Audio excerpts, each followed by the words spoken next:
Hey everybody, welcome to today's 5-a-day challenge. Just 5 short activities just to break the day up and keep your sociological knowledge ticking over. So this is number 4. This is focusing on theory from the education paper 1.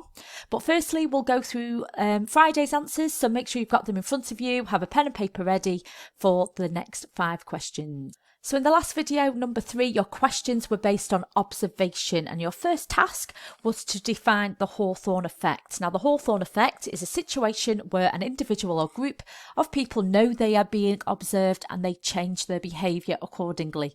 And this is why some researchers favour covert observation. This is John Howard Griffin, researcher of Black Like Me. This was a white man who went undercover as a black man to experience first-hand racism in the Deep South USA in 1959, a piece of research that posed quite a few ethical issues. Some important quotes that you might have come across about observation. So the first one is, initially keep your eyes and ears open and your mouth shut. Maybe that's to avoid being uncovered if you are going covert. And the second is, as I sat and listened, I learned answers to questions that I would never had the sense to ask if I had been getting information solely on an interviewing basis. And the second shows that main advantage of using observation, getting the meanings from the social actors themselves and not looking for things that you think are important rather than you are finding out what they think is important. So in the last video, we looked at AO3, so can you criticise? So let's start off with the evaluation points for covert participant observation, firstly starting with practical. So the practical issue of covert participant observation is that it is time consuming. Why is it time consuming? Well, you've got to gain access to the group that you want to study, you've got to stay in that group long enough to collect enough data. It's often qualitative data, and that means it is a little bit more time consuming to analyse also.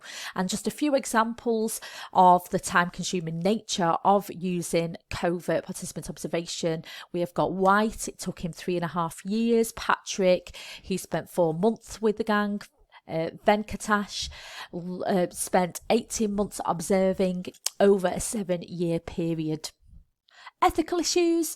A main ethical issue of covert PO is consent. This is because it's undercover, you've not got permission from the people that you are observing, and there is no informed consent. You are basically not telling them what you're watching and why you're watching them. And any of these covert pieces of research from Patrick, Griffin, White is examples of that lack of consent. Finally, theoretical issues is it is lacking representative data. This is usually because it's one researcher researching one group. It's often time consuming, so they tend to have a small scale piece of research with a small sample, and that means you cannot generalise to a wider population. And often covert is used to research deviant or hard to reach groups.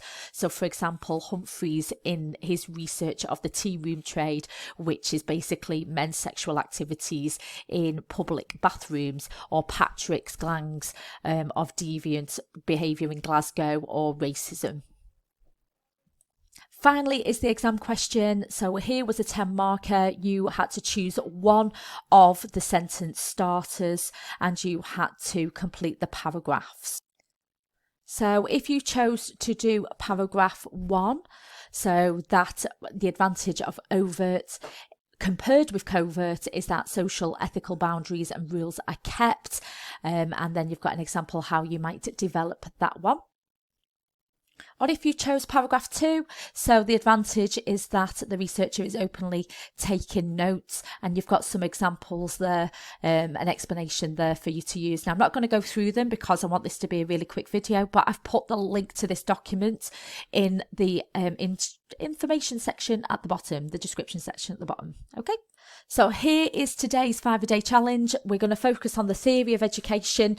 This topic includes functionalist, Marxist, neo-Marxist, new right views of education. So to get the ball rolling, the first one is, do you know your stats? So this is from Chubb and Mo's research. Children from low income families consistently do about what percent better in a private school than in a state school? And this is suggesting that in private schools where you are a paying customer, you get a better quality of education. But how much better do they do?